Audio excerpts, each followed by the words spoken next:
Shalom, selamat pagi anak-anak. Selamat bertemu kembali di dalam ibadah sekolah minggu secara online. Terima kasih untuk anak-anak yang hari ini sudah siap untuk memuliakan nama Tuhan. Anak-anak, Miss Esther mau tanya, bagaimana kabarnya? Iya, pasti tentunya luar biasa karena kita memiliki Allah yang luar biasa. Karena Allah yang selalu memberikan kesehatan buat kita semua sehingga kita dapat memuliakan nama Tuhan hari ini. Bagaimana kabarnya? Shalom, Jaden, Rian, Gloria, Darren, Daryl, ya, Yusef, Anya, Kila, Gio, Kiki. Bagaimana kabarnya anak-anak semua? Pastinya tetap sehat ya. Kita tetap menggunakan protokol kesehatan, yaitu cuci tangan dengan sabun, dan kita tetap memakai masker ya. Nah, kita juga menjaga jarak sehingga kita juga menjaga kesehatan kita untuk kita dapat memuliakan Tuhan. Nah, hari ini kita akan dipimpin dalam puji-pujian yang dipimpin oleh Miss Orna dan Miss Rilin ya. Nah, kita nanti sesudah memuliakan Tuhan, memuji Tuhan, kita akan mendengarkan firman Tuhan yang akan dilayani oleh Miss Kristi. Nah, dalam firman Tuhan mengajak kepada kita untuk kita mengasihi musuh kita karena mereka adalah berharga di mata Tuhan. Nah, sebelum kita akan memulai dalam ibadah saat ini, kita mau berdoa dulu. Mari kita berdoa. Bapa di dalam surga, kami mengucap syukur kepadamu Tuhan. Untuk pagi ini kami boleh bersama-sama anak-anak sekolah minggu GCC Purwokerto untuk memuliakan nama Tuhan. Kiranya Engkau memberikan pengertian buat kami sehingga kami boleh mengerti apa yang Tuhan kehendaki melalui firman Tuhan yang kami dengar. Terima kasih Tuhan, Engkau pimpin guru-guru kami di dalam melayani pekerjaan Tuhan. Terima kasih Bapa, di dalam nama Tuhan Yesus Kristus, Juru Selamat kami sudah berdoa. Amin. Halo adik-adik, kembali lagi bersama dengan Kak Orna dan Kak Lilin. Nah adik-adik, sekarang kita masih ada di era pandemi COVID nih adik-adik. Jadi kita patut untuk menaati protokol kesehatan dengan mencuci tangan dan pakai masker. Oke adik-adik, nah adik-adik, sekarang kita akan memuji Tuhan nih. Jadi kita akan menyanyikan lagu Kasih Kasih Kasih. Kasih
Halo anak-anak, apa kabar?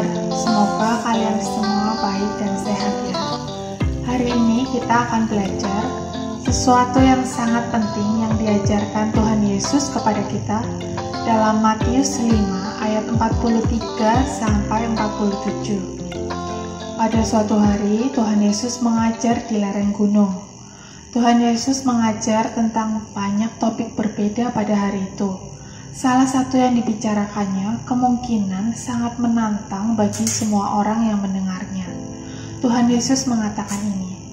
Mari kita buka Alkitab pada Matius 5 ayat 43 sampai 47. Kamu telah mendengar firman, kasihilah sesamamu manusia dan bencilah musuhmu. Tetapi aku berkata kepadamu, kasihilah musuhmu dan berdoalah bagi mereka yang menganiaya kamu. Karena dengan demikianlah kamu menjadi anak-anak Bapamu yang di surga, yang menerbitkan matahari bagi orang yang jahat dan orang yang baik, dan menurunkan hujan bagi orang yang benar dan orang yang tidak benar. Apabila kamu mengasihi orang yang mengasihi kamu, apakah upahmu? Bukankah pemungut cukai juga berbuat demikian? Dan apabila kamu hanya memberi salam kepada saudara-saudaramu saja, apakah lebihnya daripada perbuatan orang lain? Bukankah orang yang tidak mengenal Allah pun berbuat demikian? Apa? Mengasihi musuh? Tapi itu mengerikan, itu tidak mungkin. Kemungkinan itu yang dipikirkan oleh orang-orang Israel yang mendengar perkataan Tuhan Yesus pada saat itu. Pada saat itu, orang Israel sedang dijajah oleh bangsa Romawi yang kejam. Banyak yang dijadikan budak dan diperlakukan dengan semena-mena. Belum lagi pajak yang tinggi dan banyak. Orang Israel menganggap sudah sewajarnya untuk mengasihi sesama orang Israel dan membenci musuh mereka, yaitu orang Romawi. Mengasihi musuh, rasanya itu perintah yang sangat aneh dan agak keterlaluan. Sepertinya mustahil mengasihi orang yang berbuat jahat kepada bangsa kita.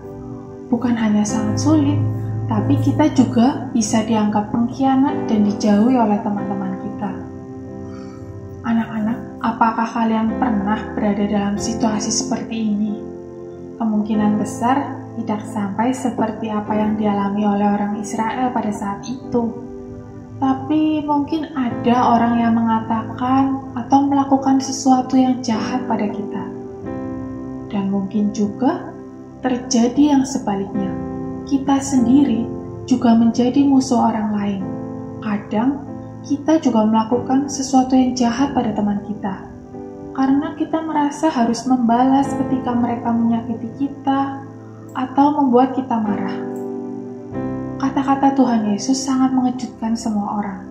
Ketika seseorang jahat pada kita, kita merasa kita harus membalas dengan sama jahatnya. Tetapi Tuhan Yesus berkata, kita harus membuat pilihan yang berbeda. Kita harus memilih kasih sebagai gantinya. Anak-anak, mengasihi musuh bukan berarti kita setuju dengan tindakan mereka, atau kita boleh menuruti dan mengikuti kejahatan mereka. Mengasihi musuh juga bukan berarti kita dengan senang hati mengizinkan mereka untuk menindas kita.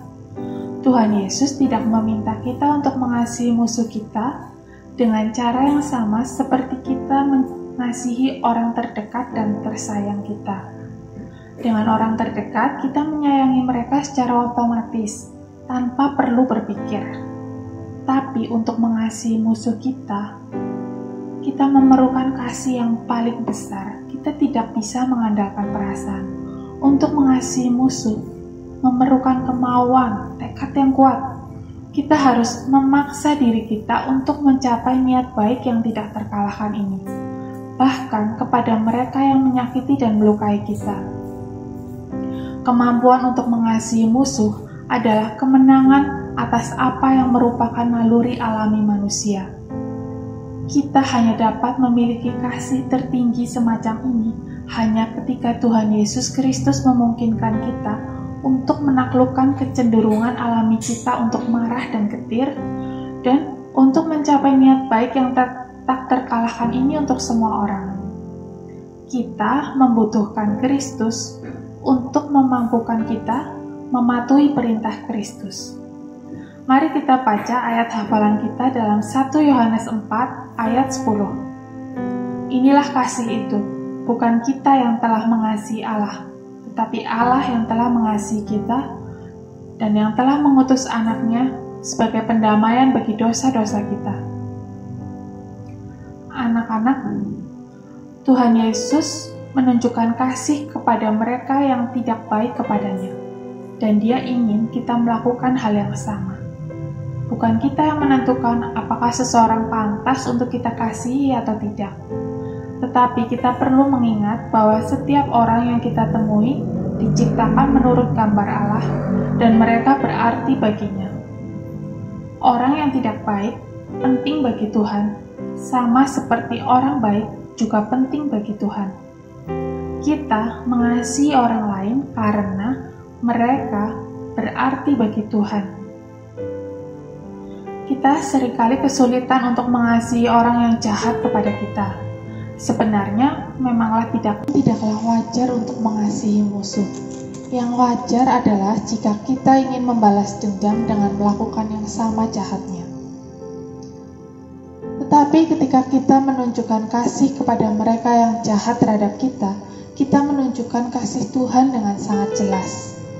Ketika kita menunjukkan kasih, orang-orang akan menyadari bahwa kita berbeda. Mereka akan melihat betapa besar perbedaan yang Tuhan buat dalam hidup kita. Dan mungkin mereka akan mulai melihat betapa Tuhan juga sangat mengasihi mereka. Kamu mungkin tidak akan pernah berteman baik dengan orang-orang yang jahat terhadapmu. Tetapi kamu akan selalu senang ketika kamu membuat pilihan untuk menunjukkan kasih. Kamu akan merasa senang karena kamu tahu bahwa kamu mengikuti apa yang Tuhan Yesus katakan agar kamu lakukan. Kamu akan merasa lebih baik karena kamu menunjukkan kepada orang-orang bahwa kasih Tuhan adalah untuk semua orang. Kamu akan merasa baik karena kamu memperlakukan orang lain seperti kamu ingin diperlakukan. Mari kita ucapkan bersama-sama.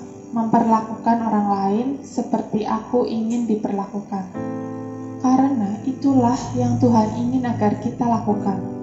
Saat kita mengasihi orang yang jahat kepada kita memancarkan cahaya kasih Tuhan ke dunia ini. Mari kita ucapkan bersama-sama, mengasihi orang lain karena mereka berarti bagi Tuhan. Anak-anak, jika kalian pernah dilukai dengan cara apapun, dan kalian merasa kesulitan untuk mengasihi, kalian bisa berbagi rasa sakit kalian dengan orang dewasa yang dapat dipercaya. Kalian bisa bercerita pada orang tua kalian di rumah atau pada miss dan sir di gereja. Dan yang paling hebat, kalian juga bisa berdoa pada Tuhan Yesus. Tuhan Yesus berkata, kita bisa berdoa kepadanya. Mari kita baca bersama dalam Matius 5 ayat 44. Tetapi aku berkata kepadamu, kasihilah musuhmu dan berdoalah bagi mereka yang menganiaya kamu. Itu berarti kita dapat berbicara kepada Tuhan tentang apa yang kita pikirkan dan kita rasakan. Kita dapat meminta kepada Tuhan untuk membantu orang yang jahat kepada kita agar mereka bertindak dengan kasih, bukannya kemarahan, sehingga mereka mempunyai cara hidup yang lebih baik. Doa juga membawa perubahan pada hati kita. Ketika kita berdoa untuk musuh kita kepada Tuhan, sesuatu terjadi. Kita tidak bisa terus membenci orang lain di dalam hadirat Tuhan. Cara paling pasti untuk mengalahkan kepahitan adalah dengan berdoa untuk orang yang kita benci. Bagaimana ya kita bisa mengasihi musuh? Mari kita pikirkan cara-cara kreatif kita dapat mengasihi orang lain. Kita dapat mengatakan sesuatu yang baik saat kita sebenarnya merasa ingin mengatakan sesuatu yang kasar. Kita bisa berbicara baik tentang mereka di belakang mereka, bukan menjelek-jelekkan atau mengeluh tentang mereka kepada teman-teman kita. Kita dapat mencoba memahami orang tersebut dan percaya yang terbaik tentang mereka. Karena bukankah seperti ini kita ingin diperlakukan oleh orang lain? Kita ingin seseorang berdoa untuk kita, memotivasi dan memperlakukan kita dengan baik, berbicara baik tentang kita, mempercayai hal yang baik tentang diri kita. Ketika kita memilih untuk mengasihi musuh, itu adalah cara yang luar biasa. Kita harus memperlakukan orang lain seperti bagaimana kita ingin diperlakukan. Mari kita baca Matius 5 ayat 45. Karena dengan demikianlah kamu menjadi anak-anak Bapamu yang di surga, yang menerbitkan matahari bagi orang yang jahat dan orang yang baik, dan menurunkan hujan bagi orang yang benar dan orang yang tidak benar. Inilah mengapa hal ini sangat penting. Menurut kalian, siapa yang dikasihi oleh Tuhan Yesus? Benar, Dia mengasihi semua orang. Dia menginginkan yang terbaik untuk mereka. Mereka penting baginya. Ketika kamu dilukai oleh seseorang, kamu dapat memilih untuk menunjukkan kasih dan kebaikan. Kamu dapat menunjukkan kepada mereka sesuatu yang sangat penting tentang Tuhan. Kamu dapat menunjukkan kepada mereka betapa Tuhan Yesus mengasihi mereka juga. Kita tidak boleh menyerah dalam mengasihi musuh kita, sama seperti Tuhan tidak pernah menyerah dalam mengasihi kita. Anak-anak, renungan firman Tuhan sampai di sini ya. Semoga kita semua bisa menjadi pelaku-pelaku firman Tuhan. Karena firman Tuhan bukan hanya sekedar kata-kata saja. Firman Tuhan itu hidup dan memiliki kuasa. Jadi ingatlah untuk berdoa kepada Tuhan Yesus dan membaca Alkitab setiap hari. Sebagai pengingat, mari kita belajar sebuah lagu. Semoga lagu ini bisa membantu mengingatkan kita untuk mengasihi Tuhan dan sesama kita, dan mengingatkan mengapa kita perlu mengasihi, yaitu karena Tuhan Yesus sudah terlebih dahulu sangat mengasihi kita. Tuhan Yesus telah rela disalib bagi kita untuk menghapuskan segala dosa kita, sehingga kita bisa memanggil Allah sebagai Bapa kita. Kasih Tuhanlah yang akan memberi kita kekuatan untuk mengasihi sesama. Terima kasih sudah menyimak dengan baik. Selamat mendengarkan lagu berikut ini. Tuhan Yesus memberkati. Ku mengasihi Tuhan dan sesamaku mulai sekarang. Ku mengasihi Tuhan dan sesamaku selama-lamanya. Yesus disalib mati bagiku, hapuskan segala dosaku, dan jadi anak Bapa surgawi. Ku mengasihinya selamanya. Ku mengasihi Tuhan dan sesamaku mulai sekarang. Ku mengasihi Tuhan dan sesamaku selama-lamanya. Nah anak-anak, kita sudah memuliakan Tuhan, kita sudah beribadah saat ini, kita sudah memuji Tuhan dengan hati yang bersukacita dan mendengarkan firman Tuhan. Biarlah pujian dan firman Tuhan menjadi kesukaan bagi kita semua. sebelum kita akhiri ibadah kita saat ini, mari kita akan berdoa terlebih dahulu. Kita berdoa untuk bangsa dan negara kita juga. Mari kita berdoa. Bapa di dalam surga, kami mengucap syukur kepadamu Tuhan untuk kasih setiamu kepada kami. Kami sudah memuji Tuhan, kami sudah mendengarkan firman Tuhan. Biarlah saat ini kami juga berdoa untuk bangsa dan negara kami. Tuhan berkati, Tuhan pimpin Bapak Presiden dan Wakil Presiden. Tuhan tetap memimpin mereka supaya bangsa kami merasa makmur dan merasa nyaman. Terima kasih Bapa di surga. Kami juga berdoa untuk orang tua kami. Berkatilah orang tua kami sehingga boleh menjadi berkat bagi kami semua sebagai anak-anaknya. Terima kasih Bapa. Kami mengucap syukur dan berterima kasih di dalam nama Tuhan Yesus Kristus, Juru Selamat kami sudah berdoa. Amin. Dah, sampai bertemu kembali di minggu yang akan datang. Tuhan Yesus memberkati kita semua.